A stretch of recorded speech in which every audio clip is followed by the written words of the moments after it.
Welcome back, everybody. It's Rudy with Alpha Investments, a wholly owned parent company of Garbage Fire Investments and NoShitsGiven.com. Rudy presents mass box openings. So a lot of people have been talking about everyone's favorite scumbag investor, Sir Dr. Rudy of the Third Dynasty. And today we want to resume the conversation of, are mass box openings coming back? There's a lot of some stores have actually been telling me that they actually want to stop selling their sealed product and resume cracking 60, 120, 240, or 360 boxes to go back to mass box opening for single sales due to the shift in the distribution model at the beginning. Now, personally, I think it's a great idea.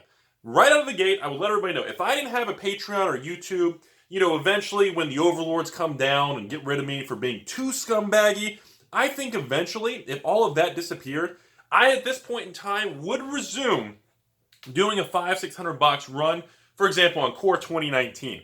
I actually think that would be a really good business idea.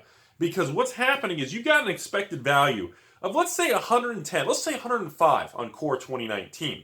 And that's not including cards under $2, especially for single sellers like me, who pump out the living shit on common cards to a bunch of regular people who want to play the game. These Timmies want to be the head popper player.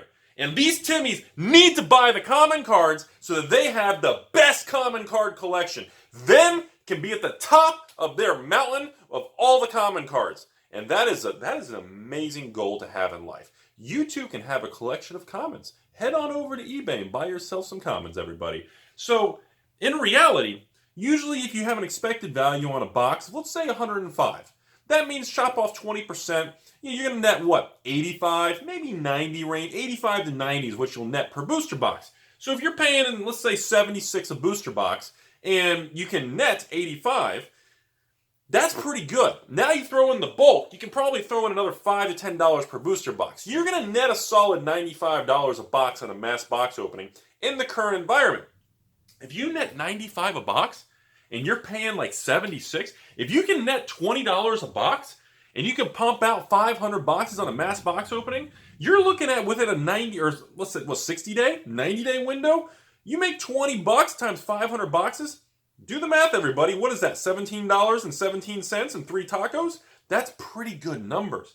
And the reason this is a good business model, and a lot of stores are going to continue to revert back to this business model, is because of the fact that Wizards is bottlenecking the sales. This is going to make the cards more expensive, so all my lovers on the internet and all my fancy people who send me those lovable things, those are the people that can buy the new cards, the single prices, at higher prices.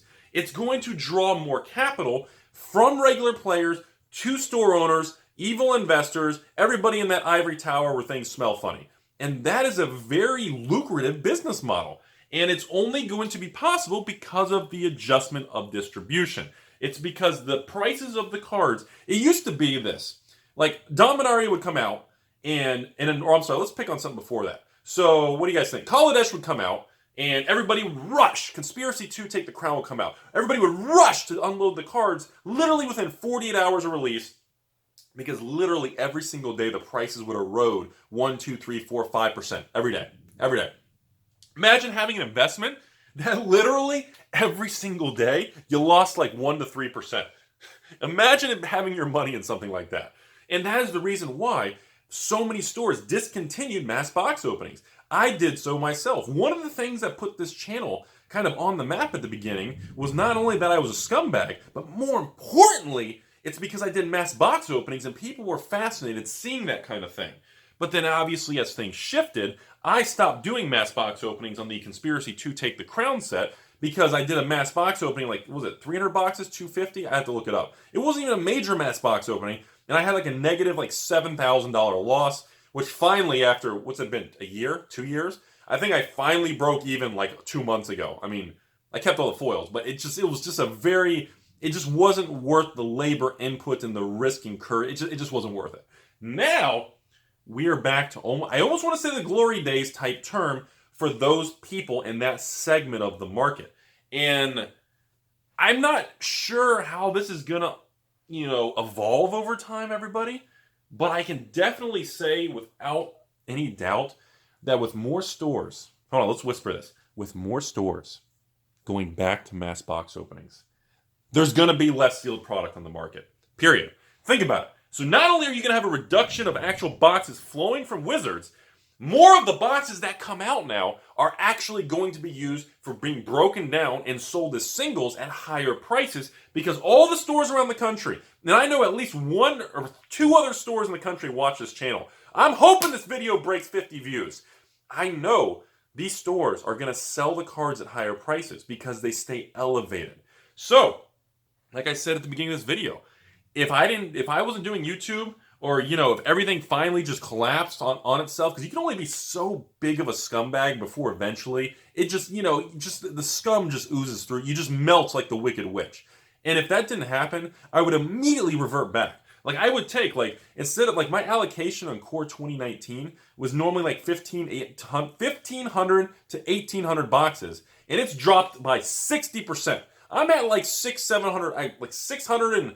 Let's just, for funsies, 666 boxes is how many core boxes I'm getting. It's way reduced. I would honestly, if I didn't have anything else going on in my life, and after watching porn for 3 days straight, I would literally just crack all the boxes. I would stay home, do shady shit, do inappropriate, pleasurable things, and literally just crack packs all day for weeks at a time, wearing nothing. And literally, you would make a shit ton of money in this new environment.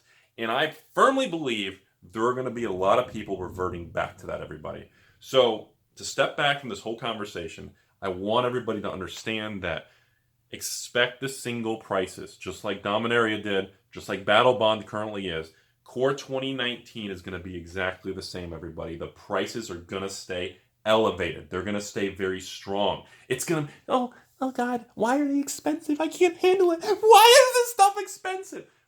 That's going to be kind of the chatter. The chatter on the internet. It's going to make people unhappy. People are going to have to complain. We're going to have to get people, you got to hit them in that emotional area. You got to make people, remember, if people don't complain, if they don't say anything, if they don't talk about you, you're not hitting the right angle. You haven't done anything right if no one's talking about it. If everybody is really getting angry, you're running that perfect line, because it's creating substantial demand for the products. And that's what we want. And that is what is going to happen with these new sets.